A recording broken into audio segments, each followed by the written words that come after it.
You're listening to Changing Reality. Changing Reality, where we bend reality all across the world. Only on WQHS Radio. So hi everyone, Harsha here, aka DJ Harsh, and thank you guys for tuning in for today's episode of Changing Reality right here on WQHS Radio. So we've got a very special episode in store for all of you here today. Once again, it's a privilege to have you guys here and our lovely audience to welcome you to listen in to today's guest speaker. So Changing Reality is a show for all of you who don't know that features phenomenal people from all walks of life who are changing their own reality.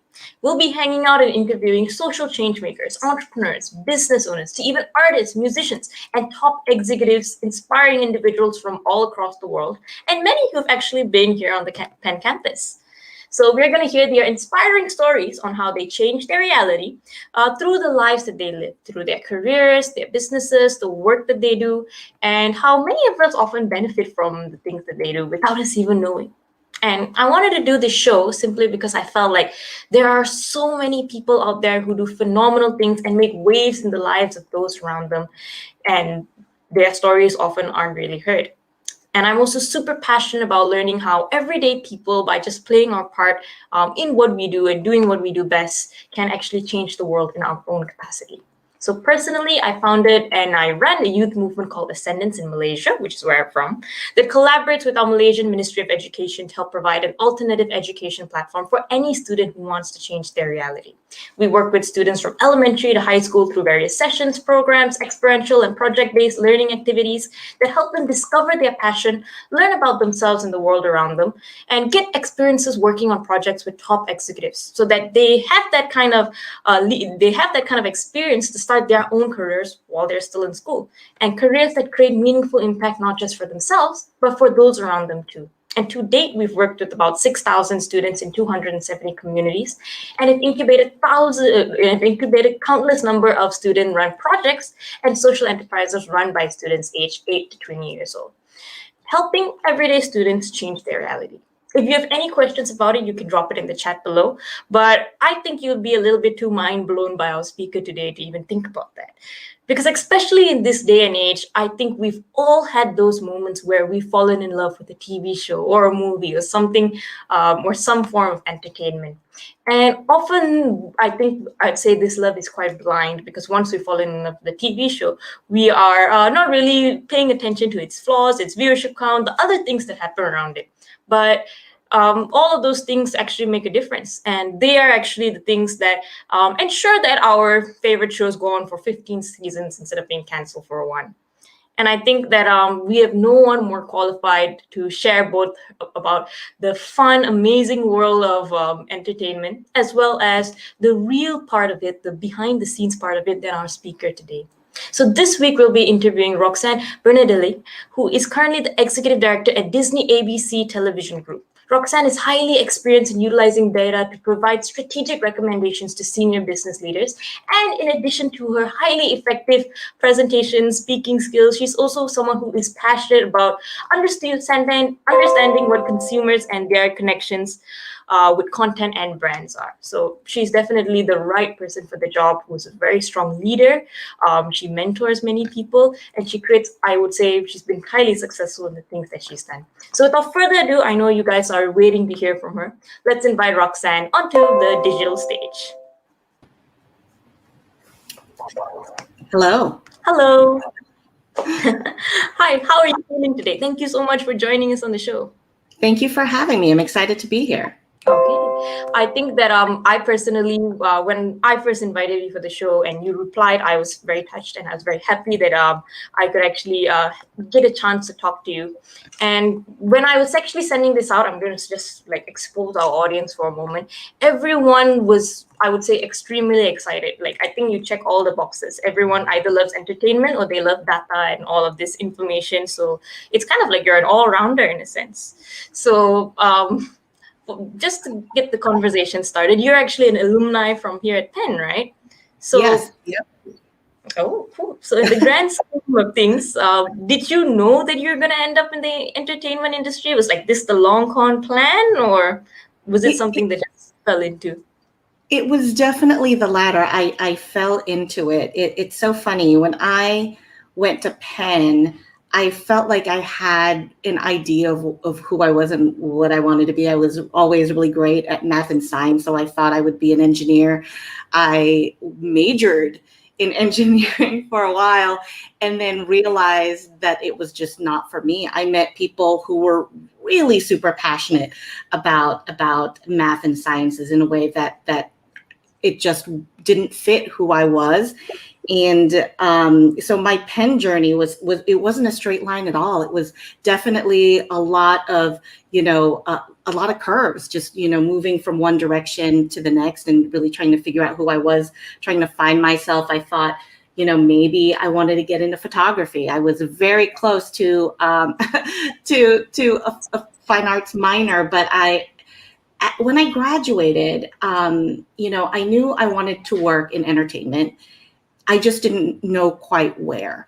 And I was sure I didn't really want to be in the creative, in front of the camera, on stage type of entertainment. I knew I wanted to be behind the scenes somehow. I just didn't really know what types of jobs were out there. So when I was looking for work, it was, and unfortunately this dates me a little bit, monster.com was the big job search engine of the time. And I searched, entertainment jobs. And that's what led me to my first job, which was in media research for a syndicator in New York, Tribune Entertainment. And that was where I first learned that this was a job for people who, liked television and liked understanding the viewership of what was happening, on screen. Okay, I think that is something that I like how you said, like, you found out that this was a job, because I feel like all of us just magically think things appear on our TV, like someone does some sorcery and then pictures start moving and actors start acting. But actually, it's a lot of things behind the scenes, and like we don't often see, like, research jobs are a huge part of it. And did you, like, you mentioned you always wanted to be in the entertainment industry. Were you always a fan of television? Was it always something that you loved, or was it the glitz and glamour that got you in a sense? It's definitely the storytelling pieces of it. I mean, again, this unfortunately dates me, but as a very young kid, I loved looking at the TV guide of the physical, TV guide magazine, and would read through so I could figure out what I wanted to watch. I went through with a highlighter and would fold down pages of shows I wanted to check out. Entertainment Weekly also used to do a fall TV preview that I would read and dog-ear pages of shows I wanted to check out. And back then it was a lot easier. It was just broadcast and cable. Now there are so many shows out there. I mean, if I try to keep a list of programs that I wanted to watch, it would just take pages. But back then, it was the stories that really got to me. It's very easy for me to kind of escape reality. Like I have a great imagination, so I'm easily transported to whatever world. So TV was just like such a good escape. It was also, partially a babysitter, having two parents who worked full-time jobs and, didn't necessarily, have time to spend every waking minute with me.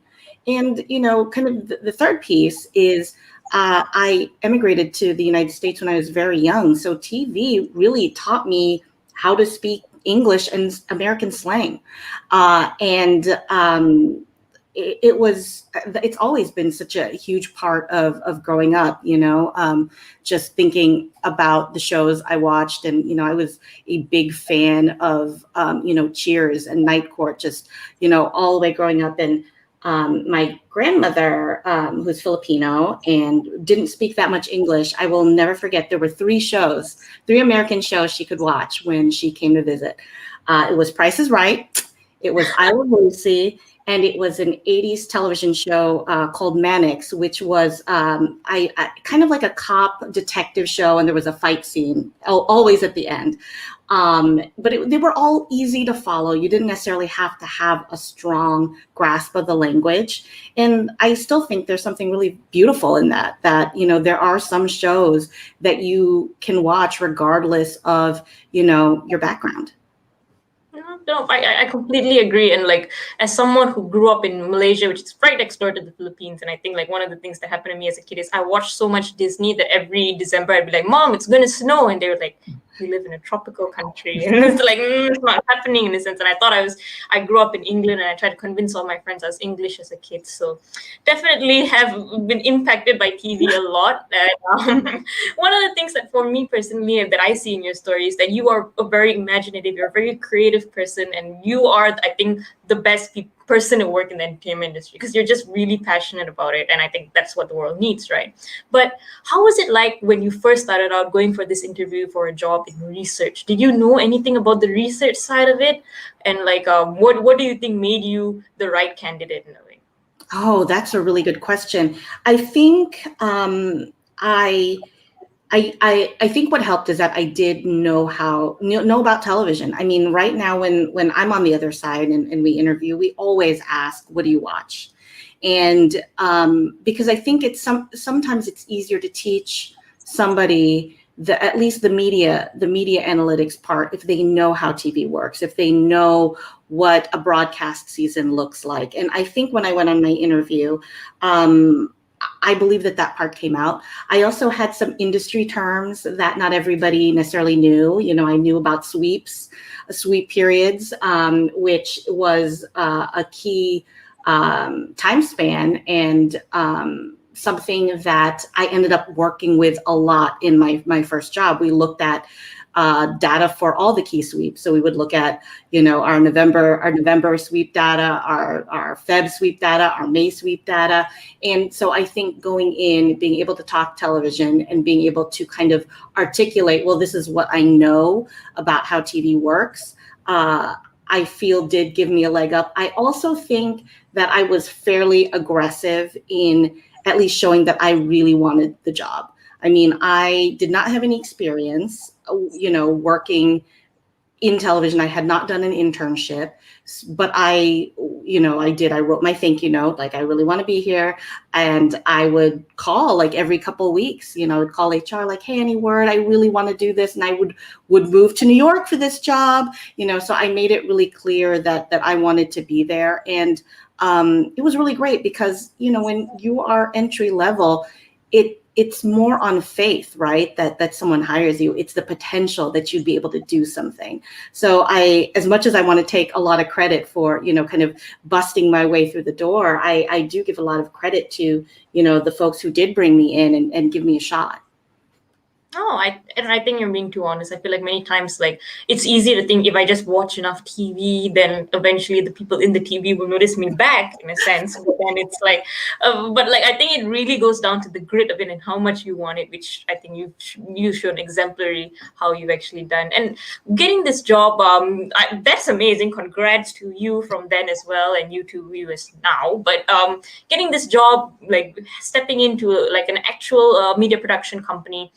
And taking on this kind of like research consultant role. Was there anything in those first few years that you learned that it was completely unexpected to you, having not been in television before, in a sense? Oh gosh, I mean, everything felt really new. I think especially in those first few years, it was kind of realizing how exact everything had to be. I mean, in that first job, I had to enter in the program lineups for our shows. So that means for every station across the country, I would have to enter into the Nielsen system, like the call letters, this is the show, this is the time it's airing. And I would have to do that for, you know, every market. And then whether or not it aired, we would get a report. And the ones that didn't air, you would have to call all those stations and ask, you know, did you air, why didn't, or, you know, I'm seeing in this report you didn't air our show. And they would either say, oh, we did, we just aired it in a different time period. This is the actual time and date that it aired. Or they'd say, you know what, we preempted it. And then you'd have to write it down, resubmit. But all of that has to be correct to get the measurement of the show, so that, you know, in a week following, Nielsen would be able to say, this show delivered this many viewers. And to me, that was really interesting. I did not know that so much had to go, you know, behind the scenes, and knowing more about how the measurement happens, and quite honestly, how all the different kinds of measurement happens, right? And how all the different ways that companies are collecting data is continues to be extremely fascinating for me. You know, that credit card companies absolutely could run reports saying, you know, X percent of men 18 to 34 spend at least $30 on their cell phones every month.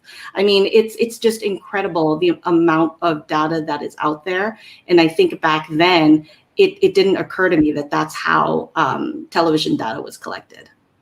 And I feel like now, like some people may look at the word data and have a panic attack just from the word itself.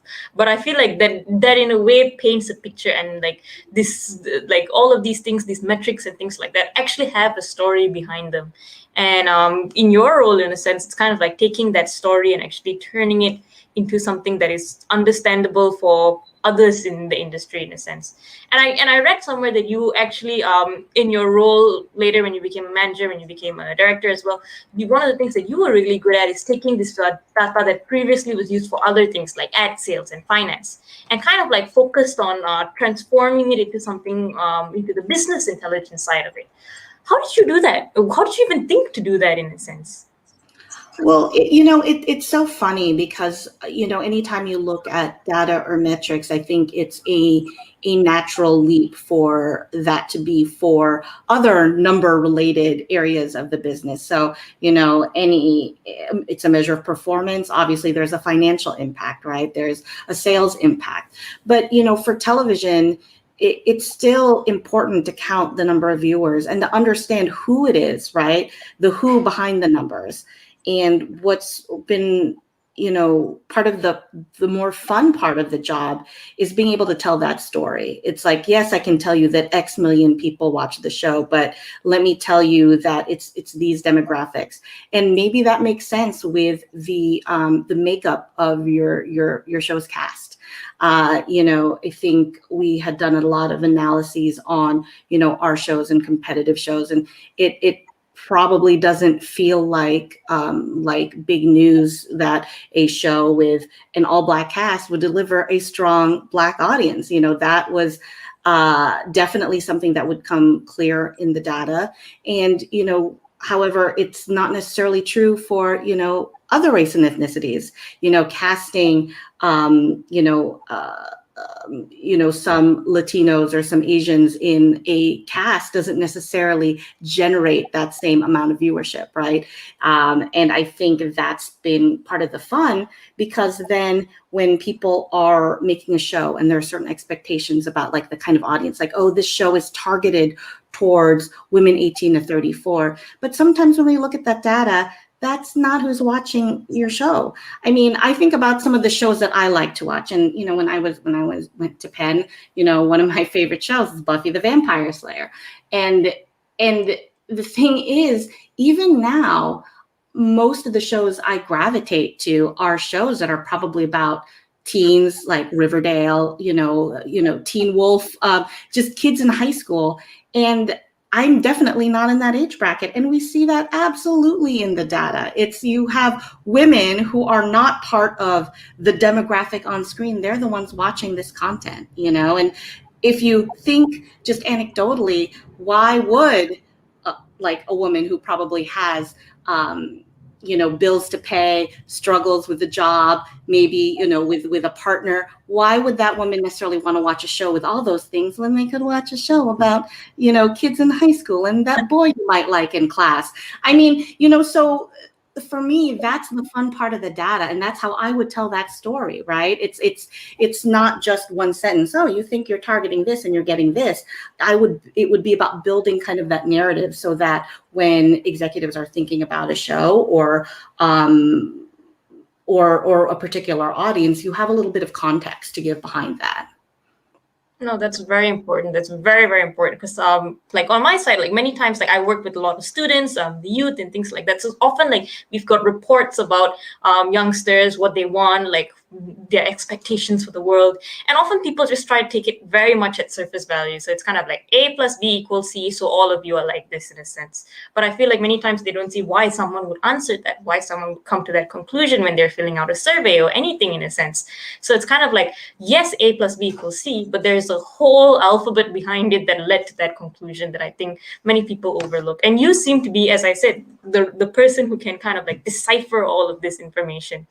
And I'm going to be honest, this is a personal question, which the audience also asked. How do people know, like, how do you know like what shows work and what shows don't? Is it purely like on specific viewers, or is there like a sprinkle of magic in it? Like what does the data tell us in a sense? Well, I'm going to go back a little bit and talk about, my main metric is definitely, looking at Nielsen ratings, which has been around, for a long time. I mean, if you go to museums, like I was at the Rock and Roll Hall of Fame, and there was a Western Union telegram in the Elvis Presley exhibit that was talking about how the Elvis Presley special did on television. And that was a Nielsen rating. Okay, so it's something that has been around for a very long time. And the thing that they're very good at is capturing demographic information. And that is attractive for ad sales, because ad sales, they want to sell to a particular demo, right? So if it's Nike and it's for basketball shoes, they're going to be targeting, men 18 to 34, let's say. And so it would be more valuable to them to spend their ad dollars on a show that is delivering men 18 to 34 rather than just 100 general entertainment viewers, right? So that's where some of the demographics come into play, and where Nielsen has an advantage over kind of internal data, which can just give you counts, so a lot of set-top box data, like from your cable and satellite providers, they know like X household watched this thing, but they can't tell me, is that one or two people, what is the demographic makeup of that person. So in terms of like that type of demographic, there's not a whole lot. But in terms of Nielsen, there's just a lot more, because they have to opt in.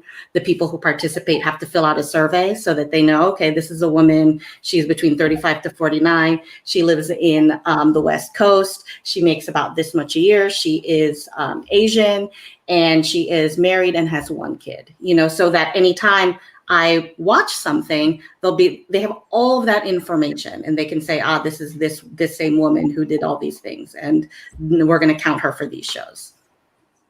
So in a way, it's kind of, no, I think that helps. And I think that makes a lot of sense, because now it kind of like makes sense. Like, it's a good thing to give our data to like people who are like to the shows that we're watching, because that kind of means that they'd have like a better scope of like, or a better chance of keeping the shows we love alive, in a sense. It's like they know like, oh, you're our demographic, let's cater more to you.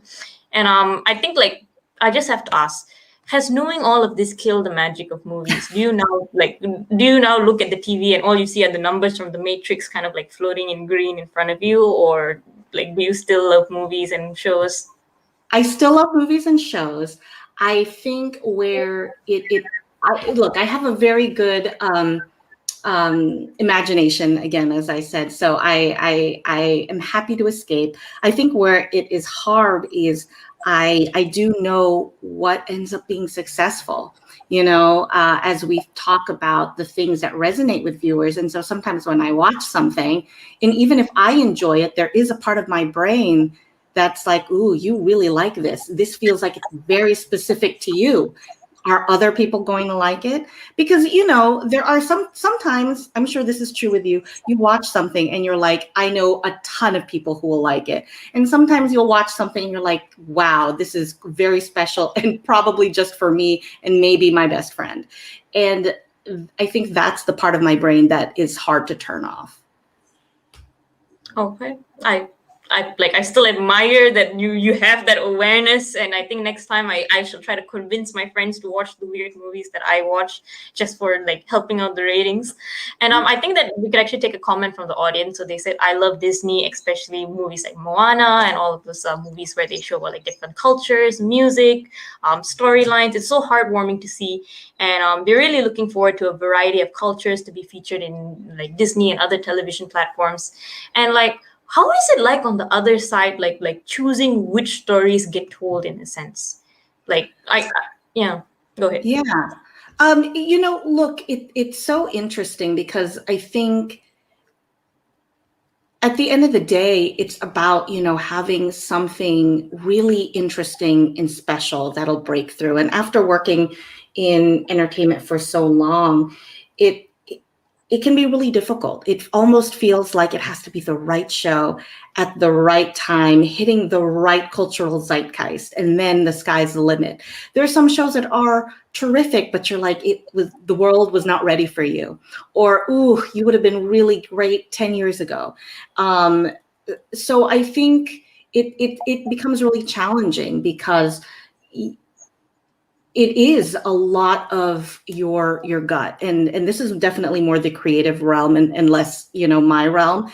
But I do think that what always helps is trying to find something not like other things, right? There used to be a time more in 80s, 90s, probably, when you just didn't have as many choices, right?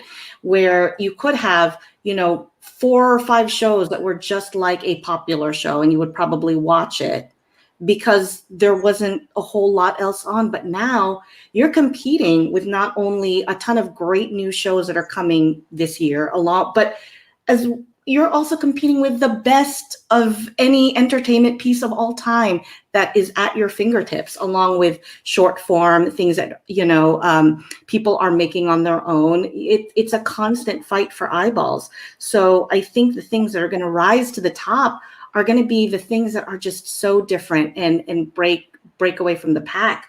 I have strong admiration for Stranger Things on Netflix, which was just something so different, I think, than what was airing anywhere else. I'm pretty excited about some of the stuff that we have coming up for this fall on ABC. We have a reboot of The Wonder Years, which just looks amazing and is super special, and I highly recommend for folks to check it out. That one feels like it should break through. Okay, I'm very excited then, and I'll wait for the other shows. I know, like, I think the fall TV guide just came out for like a bunch of like different channels. So like I've just been stalking like which shows do I want to watch, and like prepping my schedule ahead of time. Like I've got to block out this day. Like this day is just to watch this in a sense. And on that same vein, a couple of people are asking, both they RSVP'd this and also in the comments. It's like, first of all, they say hi Roxanne because they're polite. All of them did. Hello. And and they wanted to ask basically like how do like places like Disney or even ABC kind of like pick what filmmakers or what music to go with in a sense? Are there like do they have like a list of criteria where everyone has to like check certain boxes, or is there more emphasis given to their previous work like reboots and stuff that's already been around? Oh gosh, it's probably a mixture of all of that. I think obviously tried and true helps because it's really important to be able to execute. And I think that's always the big question mark whenever you try someone new is, are they going to be able to do what they say they're going to do, right? Whereas if you go with someone with experience, you have a really good idea of what they're capable of. That said, Disney has a lot of programs for, people looking to break in. I don't know too much about, the directing piece, but I know there's an excellent writers program that is geared towards, unrepresented groups.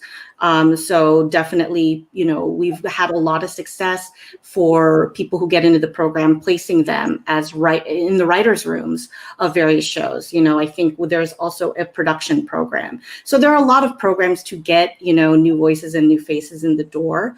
I think it does help having, things under your belt, even if it's in the indie space, because that's how people are getting discovered. I think one of our new shows that's coming in mid-season, the woman has a strong social following. I think she was on YouTube for a very long time. I think about Issa Rae in Insecure. I mean, before that, she was making, YouTube videos, The Misadventures of an Awkward Black Girl, and it was terrific. And, I think because people have so much at their fingertips in terms of I can make my own thing and just show what I'm capable of, even though I have limited resources.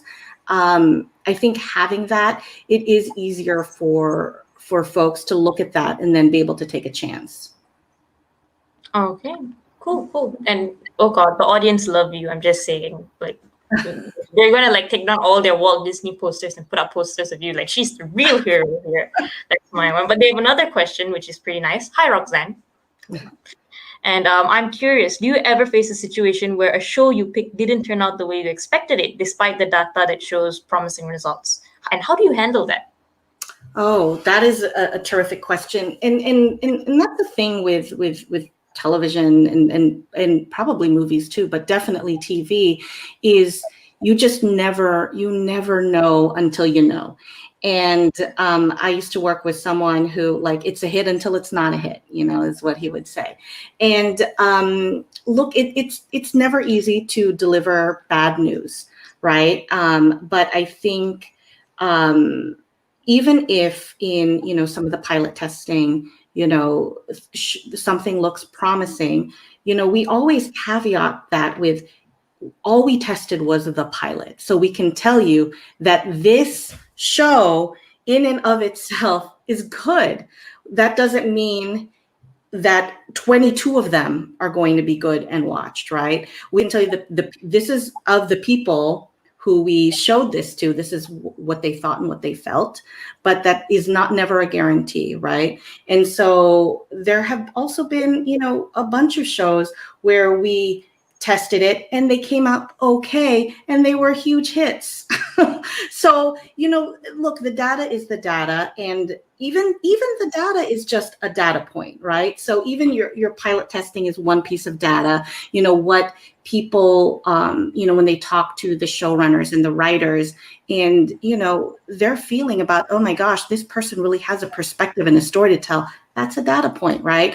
Oh, we've hired X, Y, and Z. Like, these are the cast members. We feel that's really strong. We can market this. That's a data point. So I think in the totality, people have to look at that, and as kind of like a collaborative decision, moving forward or not. It's a very rarely one person being like, I decree that this is so. It's very much, a lot of terrific creative and business-minded people in a room debating the pros and cons of whatever ends up being in each network schedule.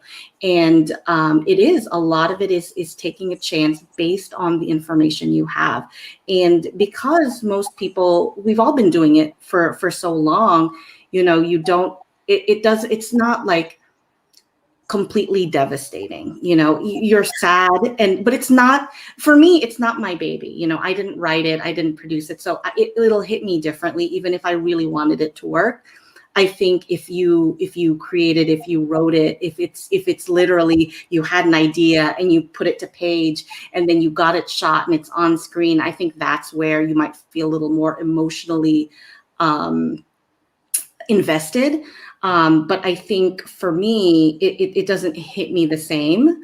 I definitely, there are shows that I root for and I enjoy, but I kind of understand the realities of how it works. We're still in ad-supported business. We still, it's by popular vote. People have to watch for shows to succeed and to continue. Okay, and this is a very enlightened view. Like, it puts together a lot of the things that we've been talking about. And have you always been like this? Like to see so much from the numbers, to see so much beyond the things that is just presented in front of you? Or has this been something you learned through experience? Oh, definitely learned through experience. I mean, I think as I, just the more I spend time doing what I do, you kind of develop a point of view and perspective. I think, earlier on, it felt a little bit like, here's a Disney reference, like Bambi legs, when Bambi was starting to walk and it's just shaking, and you're like, I think this is right.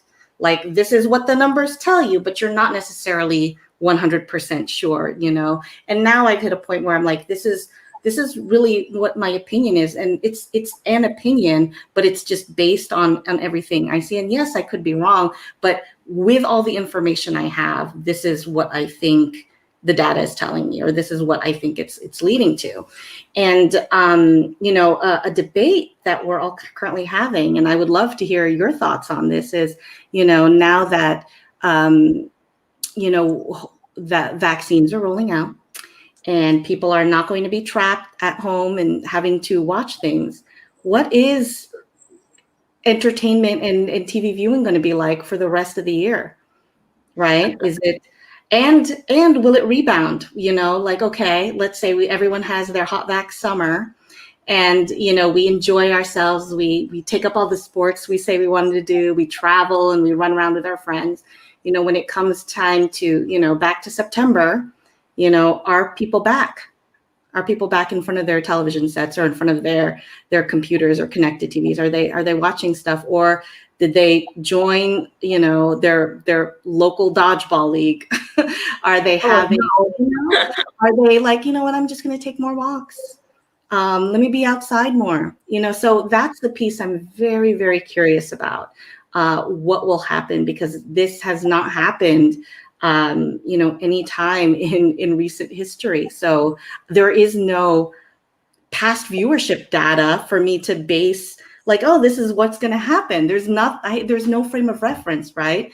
So it's that is something that I think about a lot, and it is probably going to help inform how we talk about the shows that are coming this fall and this spring. Okay, and I think that is a very interesting question, and I promise I will spend a few sleepless nights on it. I'll keep myself awake and thinking on it, I guess. But like I think in a previous chat you mentioned when you first started out, it was like this whole media industry. It was kind of predictable in a sense, and it like you knew during certain months everyone was going to go out in the summer and roam freely away from their television sets. So viewing would dip during certain periods, it would increase during others. But literally now it's become something so volatile, I would say. It's like every week there seems to be a new streaming service. Shows are like being swapped around everywhere. Horrible people are using their VPNs or pirating it online. No, I'm just saying. So like you don't even know who's watching. Like in a sense, everyone has become a masked person on the internet. So it's like, it's so different, and there's just so much uncertainty, and that a lot of that has happened over the course of your career. So it's kind of like as you've become more successful, things have become more challenging, woe to you. So how did you kind of grow in that unpredictability, and how do you manage that in a sense from a very traditional industry previously? Yeah, that's a good question. I mean, so when I first started, that was when we weren't even tracking DVR viewing. It was just, this is the number of the people who are watching this show the night it aired. And, so to go from that to, hey, now we know what people watched, both live and as well as delayed. And we know the people who are streaming our content, are streaming, our library content. We have a lot of demographic information. We have a lot of, deep audience profile information. There's so much data, and that is definitely a challenge. It's a lot, and it's impossible to look at all of it. I think, how I, try to structure, what I look at and what my team does is really trying to ask, like, what are the questions we're going to answer and what's going to be the most relevant? Because I can't look at everything and know everything, right? So, part of that is, creating We know that so many people aren't watching Night of Air anymore, right? We know that most of the viewing is happening within 3 days or within the first 7 days. So those are going to be our touch points more so than that first night. And we know that streaming is such a huge piece. We can't make any decision until we look at those streaming numbers to see, okay, it's not a show that is doing well on traditional television, but guess what? It's doing incredibly well in streaming. And let's look at that data and let's talk about it. So I think really trying to be intentional about the things we look at, trying to ask ourselves questions as well, like really digging in on the why. Why do we think this has happened? Why do we think this number is high? Why do we think this show didn't work? Why do we think this show did work? What is the difference between these two shows in that they seem very much alike, but this one did, significantly better than that one? What are all the factors at play? And we try to share that with our coworkers, our executive teams, because they definitely don't have the time to sit there and parse through. They just want to know, good, bad, what are the top line facts? And so we try to look at as much as we can to try to give them that perspective.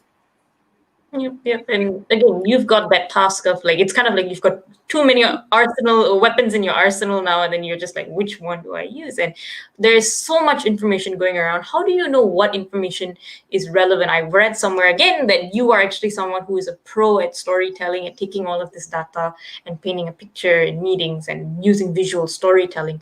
What's your secret of kind of like transforming the numbers into something that makes sense to everyone, that informs decisions, and that non-numbered creative people can understand? I'm glad you asked. So it's definitely been a challenge because, I deal with people on both sides of the fence. I deal with people who are very, very used to looking at numbers, and those who really aren't. They come with a more creative focus, and people who kind of fall in the middle. And, sometimes as you're assessing a program, you're talking about the landscape, you have to be able to talk to both people. And really what always ends up happening is you start at the end. You start with what do I want people to walk away with? What do I want people to know? I want them to really know and remember three things. What are they? And then you work backwards and layer in, the slides or bullet points that best tell that story. I think, coming from the data world, sometimes you fall in love with, I really love this table. I love how you see all the information. You can answer all the questions. If we put this table of 20 rows and 20 columns, let's just put that on a slide.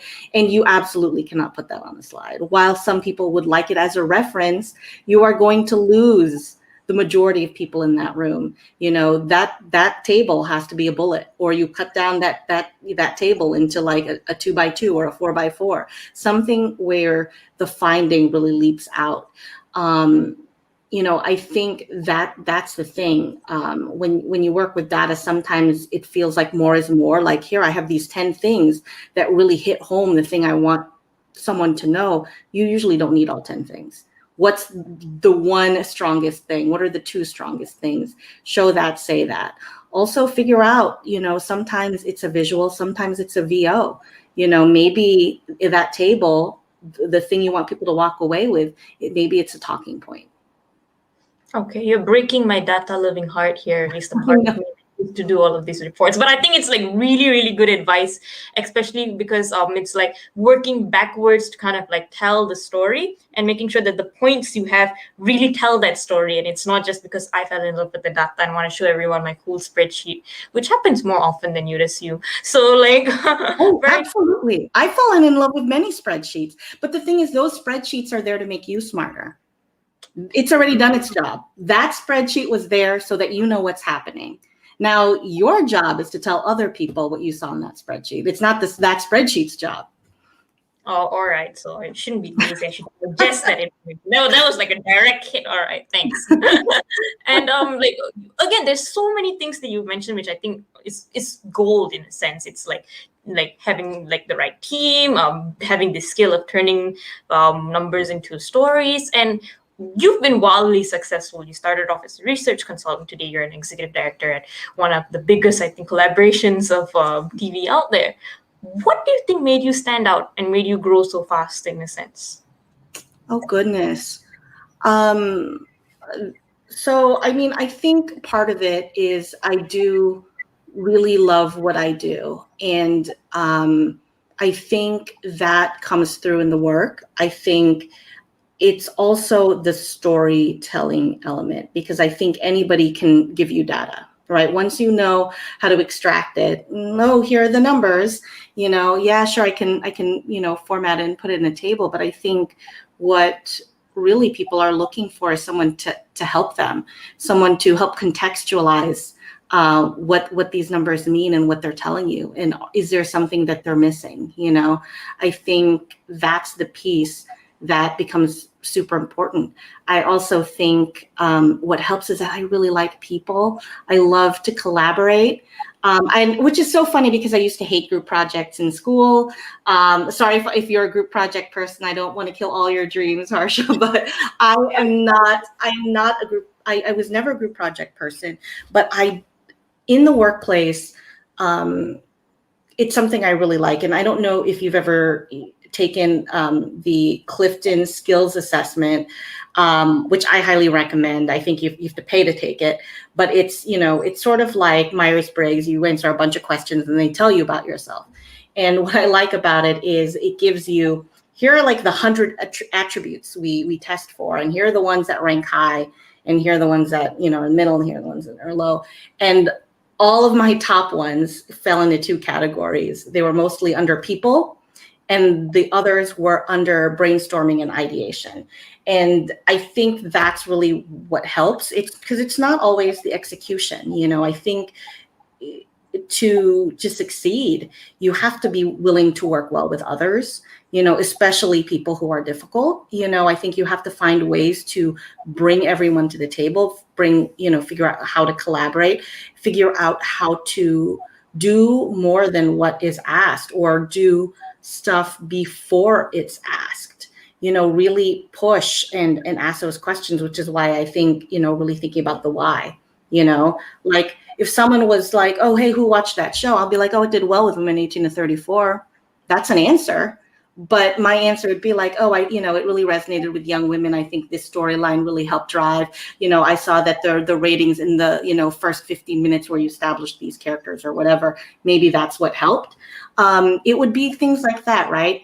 Like adding as much context and color, really engaging people. I also am not a person who always likes, well, you asked me a question over email, let me just throw it back in the answer back in an email at you. If it's complicated, I'm going to ask for time. Like, hey, I'm working on it, but want to walk you through it and, get your thoughts and feedback. And then I'll send it after. That way we have a conversation. They get to know me as well as my work, and I get to know them, right? And usually in those conversations, you hear like, oh, okay, that's the question they were asking, which I answered, but they're also trying to figure out X, Y, and Z, and they didn't articulate that. And now I know, and now I can figure out how to help them. That's very interesting. And I think that it's kind of like, I think it's driven a lot by passion, but it's a lot of using your brain in a sense to figure out all different angles and as you said, just doing things before they're asked, making sure that you're constantly thinking in a way and thinking how to make things better, which I've heard is a complaint that a lot of young graduates don't do so well. So all right, I'll make sure they watch this then and understand. But speaking about this world where there's a lot of data available, there's a lot of information available.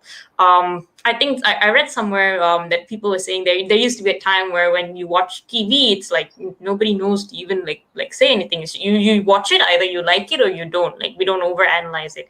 But today, everyone is always on Twitter or Facebook or some platform like sharing their thoughts, what their analysis on it, what the data that they found about this show is. And there are even whole campaigns and whole petitions of kind of like, I don't know, unionized groups of individuals who are saving shows and canceling them. And like, from your point of view, again, when it started out, there was no Facebook, there was no Twitter that could wreak havoc on your day, I would say. But now it's like that's something that happens like hour to hour almost. So what is your view on when you see people or the audience in a sense engage in such a critical, in such a hands-on way with the shows that you produce, or the shows that the channel produces in a sense? Well, I mean, that's the thing. It's like I don't have anything against it. I definitely feel that feeling because I'm also a fan, right? I also am a consumer, and I also have a lot of feelings. I'm not really a social media person, so I don't like tweet, I don't live tweet anything. I don't tweet my feelings about stuff, but I have them. I have my thoughts and feelings and things that I want more of and things that I want less of. And so I don't have anything inherently negative in that. And in some ways I find it admirable, especially when, whole communities are formed to try to figure out how to save shows. I think that, the one that leaps to mind is when folks were trying to save Chuck on NBC, and they figured out, well, let's start tweeting at the advertisers for the show, so they would tweet at Subway like, hey, blah, blah, blah, we love the show, save Chuck, and that's something that is just so impressive to me, that, people love a thing so much and they want it to succeed so much that they are exerting effort, right, in order to campaign for it. I think if you are a network executive, I think you almost have to appreciate that, appreciate that effort, appreciate that passion. And, again, I'm a people person. I like the idea of making people, you can't always do what the general public, wants, especially if it's potentially a loud minority. But it's definitely, I don't mind it at all. Okay. And how many times do you, or like, do the people you work with kind of like look at a show and or make a show itself based on what the audience is like? So you see like, these people, or like this particular group of people are very vocal about certain things. Like they want this, and they always complain our shows don't have this. Do you form a show out of that? Do you use that input or that feedback that you get in a sense? I mean, it's fine if you don't, because numbers speak at the end of the day, but is that even a factor?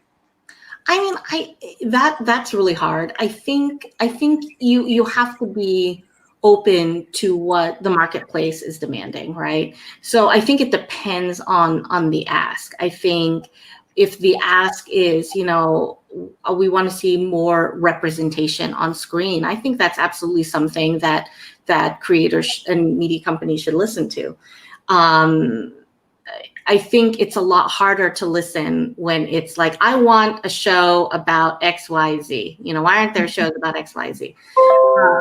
I know in the past there have been, some researchers who will ask questions in surveys like, like, what kind of show do you want to see on air right now? And I hate that question, because I think about some of the things that have been most successful, and there is no way that someone wrote anything about what that show was in a survey. And so I don't think you can kind of I don't think you could develop a show to that. I think you can kind of listen to what the zeitgeist is and what it feels like people want. Like right now, if someone was saying, I want to develop a show about a disease that ravaged a country, I would say, I don't think people are really wanting that right now. This is probably not the time. I think people want to escape from reality.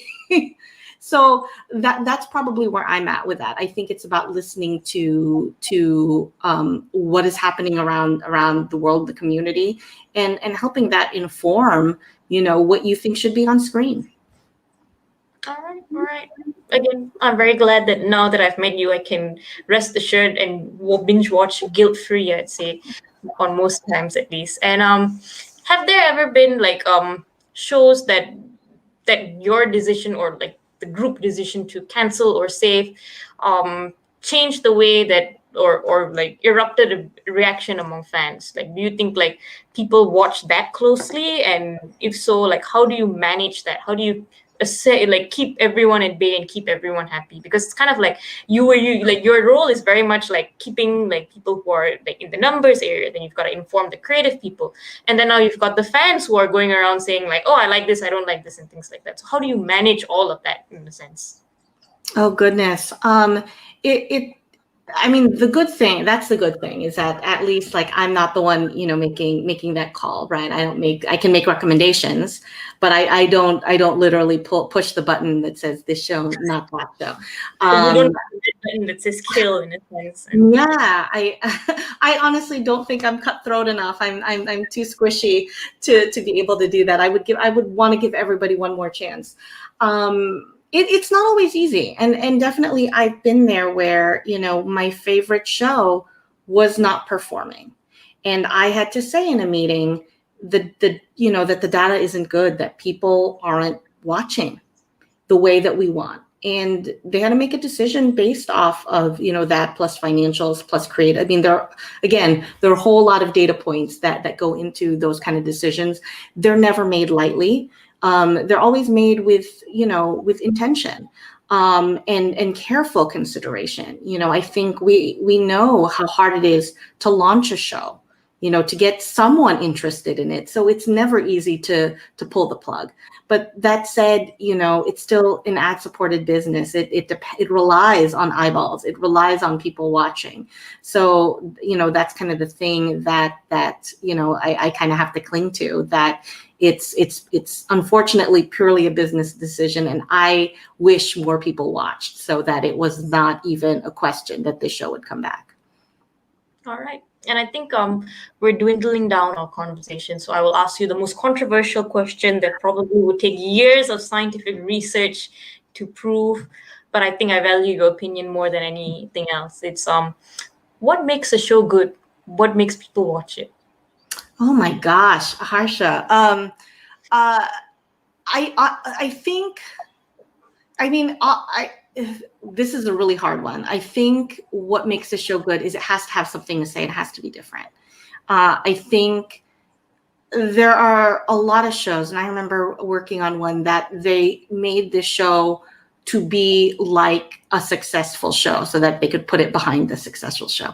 And it did not work, and I think now, again, given all the choice, I think the shows have to have something to say. It has to have a unique point of view and a story that people really haven't heard, or it hasn't been told that way. I think about a show like Lost, which was really revolutionary for the time, and it changed the way storytelling happened. The idea that, okay, I'm going to plant a seed in one episode and it's going to pay off 6 episodes later, and the use of flashbacks and flash forwards, that was not really something that was done very often and with such dexterity, right? It really changed the game. And I think for a show to be good, in some way, you have to change the game, right? You have to give people something different that they haven't really seen anywhere else. And it has to be, it has to be excellent. I think at the end of the day, I think the writing has to be excellent. I think the idea has to be excellent. And the other pieces, timing, which is something you can't think about or plan. It's really kind of magic. So it's kind of like Providence is involved as well, in a sense. Oh my gosh. And I think, like, just to end, last question for today. I could ask you what's your advice for people in your field, in your industry, but I feel like the people who would benefit from your thoughts directed to them are the creative people, the musicians, the filmmakers, the comedians, all of the people who are right now in the creative world. Many times we don't see your side of it. We don't see the numbers. We don't see the research that goes behind it. So to all of the creative people out there, and I know many of them are watching because they've been texting me and commenting and have been very happy with you so far. But what is your advice to them, to all of these creatives out there, to show them this perspective that they may not have? Oh gosh. Well, I think again, right now, there's so much out there that is at your fingertips. So I would say, make something and put it out there and try to get people to watch it. Make a network and make a lot of friends, because if you think about like the people who come up and they come up together, they're all kind of in the same class. I think of like Nick Kroll and John Mulaney, and, like they were all friends and they all came up together and they all helped and supported each other. So that's the other thing is I would say, come up with your group of people who you think you can, make some really good stuff with and get it out there, network, talk to a lot of people, as many people in the industry or adjacent to the industry, get advice. I think be fairly easy to work with. Always helps. I think sometimes it's hard, when you are an artist with a capital A, you don't always want to make sacrifices or change your art in any way. But if you're talking to someone who, again, is in an ad-supported business, that unfortunately is part of it. It's a lot of compromise.